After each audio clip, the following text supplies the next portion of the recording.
Here's one of many things that pair very well with krauts: chicken liver yakitori. So begin with cleaning some chicken liver and cut it up into even bite-sized pieces.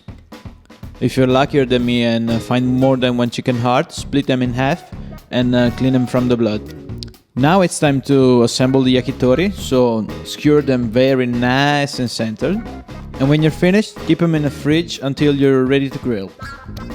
To season the Reba yakitori, combine in a saucepan a 1-to-1 ratio of honey and kraut juice for a salty, sweet and tangy glaze that will balance out the richness and bitter notes of the liver.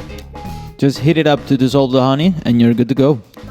I'm going all the way, so I'm whipping up a little yakitori grill with some bricks, and while the charcoal is lighting up, I'll complete the grill with a square metal rod.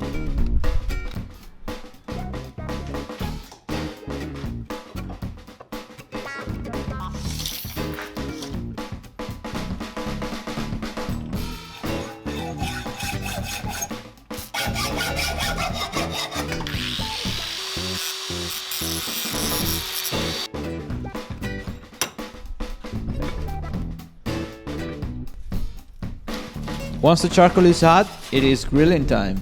Brush the rods with some veg oil, lightly salt the skewers and cook them for a few minutes, flipping them constantly. Then when they start to puff up, brush them with the sweet and funky glaze, give them one more minute and pull them off. If you want to get fancy, finish with a little flaky salt, put a little fresh crunchy krauts on the side, pour a nice cold beer and enjoy this creamy velvety goodness.